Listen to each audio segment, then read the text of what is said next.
তার মৃত্যুতে জাতি এক মহান অভিভাবককে হারিয়েছে।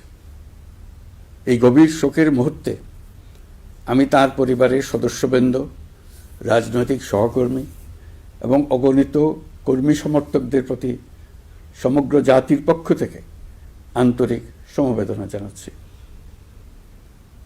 মহান আল্লাহর কাছে আমার প্রার্থনা, তিনি যেন আমাদের সবাইকে এই গভীর শোক কাটিয়ে ওঠার শক্তি দান করেন। বেগম খালেদা জিয়া ছিলেন বাংলাদেশের রাজনীতিতে এক পরম মহিমান্বিত ব্যক্তিত্ব। গণতন্ত্র, বহুদলীয় রাজনৈতিক সংস্কৃতি এবং জনগণের অধিকার প্রতিষ্ঠার সংগ্রামে তার অসামান্য ভূমিকা ইতিহাসে অম্লান হয়ে থাকবে।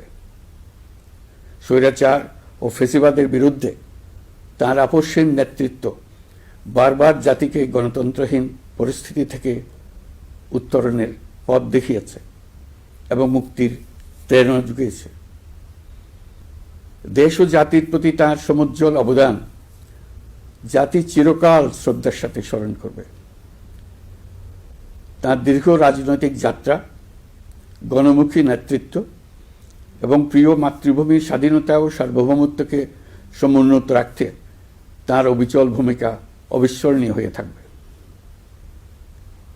এমন একজন মহান দূরদর্শী ও নিখাদ দেশপ্রেমিক নেত্রীর শূন্যতা পূরণ হবার নয়।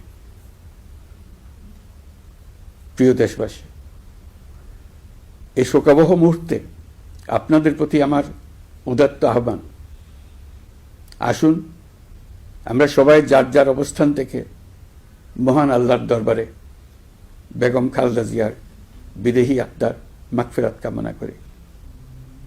একই সঙ্গে জাতির এই কঠিন সময়ে আমরা যেন ঐক্যবদ্ধ থাকি। শোকের এই সময়ে কেউ যেন অস্থিতিশীলতা বা নাশকতার অপচেষ্টা চালাতে না পারে, সে বিষয়ে আমি সবাইকে সজাগ থাকার আহ্বান জানাচ্ছি। এই সময়ে আমাদের সবার দায়িত্বশীল ভূমিকা পালন করা অত্যন্ত জরুরি। প্রিয় দেশবাসী, সাবেক প্রধানমন্ত্রী বেগম খালেদা জিয়ার মৃত্যুতে আমি 3 দিনের রাষ্ট্রীয় শোক এবং আগামীকাল তার নামাজে জানাজার দিনে একদিনের সাধারণ ছুটি ঘোষণা করছি। নামাজে জানাজা সহ সব ধরনের শোক পালনে শৃঙ্খলা বজায় রাখার জন্য আমি সবার প্রতি বিনীত আহ্বান জানাচ্ছি। প্রিয় দেশবাসী, আমি জানি আপনারা সবাই এই সময়ে অনেক আবেগাপ্লুত। আমি আশা করছি শোকের এই সময়ে আপনারা ধৈর্যের পরিচয় দেবেন এবং তার জানাজা সহ সকল আনুষ্ঠানিকতা পালনে সংশ্লিষ্ট সবাইকে সহযোগিতা করবেন।